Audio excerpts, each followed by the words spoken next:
Hello, Simple English mizo YouTube channel tang le Facebook page tang vine chabai phukle voina point ni te kan man tang kai le nge the tur sap tong kan sir ho le to na ni abi takin voina kan sir tur te hi itana tang kai nge tur ani do na wang he video hi atir tang top thleng hi lawen chok tur chen ka som tak se che ni ti chuanin sap tong I thiam nge theinan ti in project pakhat ka siama chu chu nge ti chuanin C1 atanga C som nga na thleng video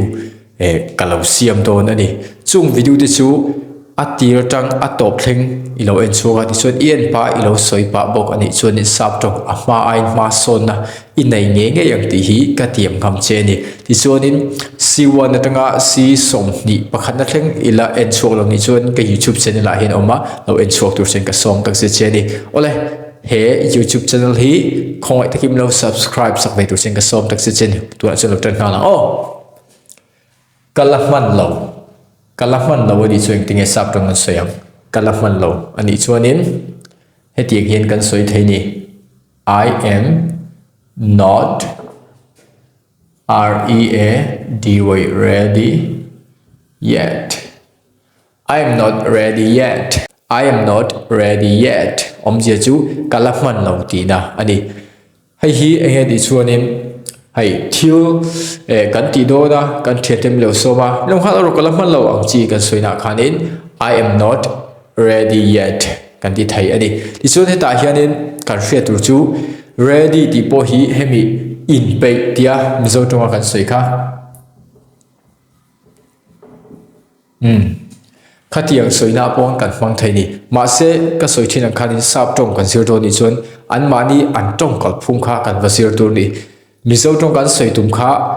adik chia angiala ngana kan va le tum ni chuan sap tong hi kan thiam tur anga rangin kan thiam thei don chuwang chuanin sap tong kan sin ni chuan an mani an man dan condition zira an man dan kha kan zir tel nge tur ani ivarai ve ani chuan tinge sap tong kan soyang ivarai ve ani chuanin hetiang hian kan soi thei ni why are you so long Why are you so long? Why are you so long? Che chu ivarai ve ti na ani mai ni hrethiam em kan thian te ra ide wan ni chun why are you so long ti mai tur ani I thin nim do ni chun tong ring mai ro ole ani chunin ka in bual loka ani chun ti sap tong an soyang I just took a shower. I just took a shower. Omje chu ka in bual loka ti na ani mai ni ti chuanin vavadro kan tlai do na nia khatianga mizo tonga kan soina khan heti hian sap tongin kan soi thei ni simple do no hurry up kan tlai do na ni chuan we will be late hurry up we will be late omje chu vavado man moro kan tlai do nia ti na ani mai ni ka man lo ani chuan ki sap tong soyang I am not ready yet ivarai ve ani chuanin why are you so long ka in bualok ani chuanin I just took a shower. Vavado kan tlai do na nia ani chuan hurry up we will be late ti mai tur ani okay mizo part hi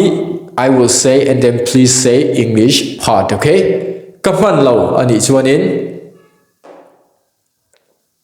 okay very good ivarai ve ani chuanin okay ka in bual loka ani chuanin okay sei thal tu ani chuanin vavado kan tlai do na nia ani chuanin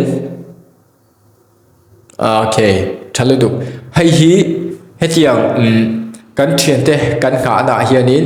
kan mang thai ani ichun helaya pronunciation har de du chu hei hi ready ti chuan so long chuan hei hi took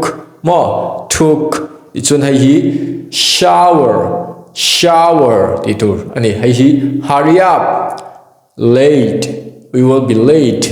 thiam em ole ka hlianga ka du ber pahnih kan zot ang choi manem vavado kan tlai don nia ani choi ti sap ṭawng kan soyang okay ivarai ve ani choi ti sap ṭawng kan soyang okay sei thal tuk i thiam lo na lai ti om ni chuan lo en non la ti chuan i en pa khanin lo soi fa tur chen ka som tak che ni ole zir chun zo mang o tuk thuan i ei to em tuk thuan ei to em jing cho han ti la comment na lama tuk thuan ti ro im zo tonga tik lao ka ti ga min ti tu tur tam om si tro tuk thuan kan mang kher kher ni achang chuan in ka mang so lui thi na achang chu a sei to lo mai no tuk thuan ei to em ani chuan ti sap ṭawng kan soyang have you finished your tuk thuan ani chuan breakfast question mark mo spoken ni ba jek to lo mai have you finished your breakfast have you finished your breakfast atia and our how chuan in native how chuan an soi rang ta have you finished your breakfast ka tiang khan mo chuan in o ka kham chia ka tianga i soi du ni chuan in he tiang hianin i soi thei ni yes mai de mo yes I just finished finished yes I just finished ti mai tur ani i ai tu em ani chuanin engtinge sap ṭawng kan soyang ti chuanin did you enjoy it did you enjoy it did you enjoy it ti mai tur ni i ai tu em ti chuanin o ka pur lu tuk ani chuan engtinge sap ṭawng kan soyang yes ti mai tur ni yes I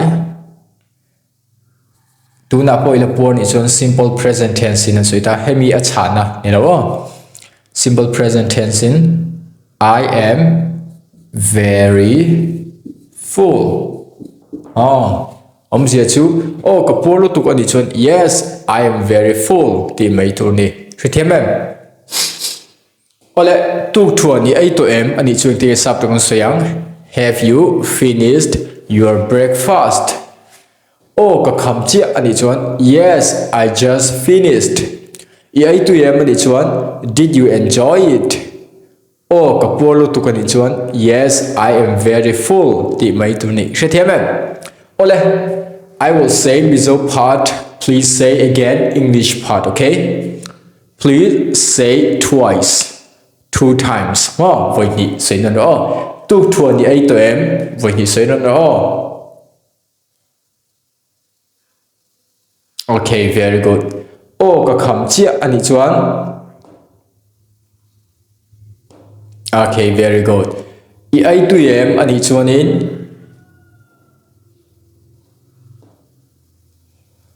o ka polo tu ka ani chuan okay very good ani chuanin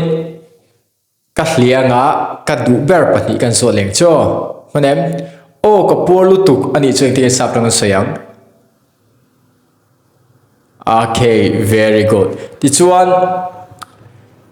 tuk thuan ni ai to em ani chuan ti sap ṭawng soyang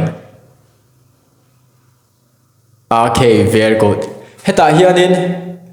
breakfast lawa hianin sorry breakfast hemi athumal omna hianin dinner te po kan mang theya ti chuanin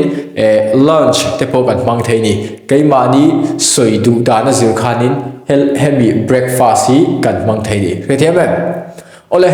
voina kan zir te hi tha iti zong te ni chuanin khoi takin milo share sakla ti chuanin mamo tur angai hret I thian te hena po milo hret sakla video top thenga yen chuwa vai ka lom tak chen ni ole next video kan hmule donia bye bye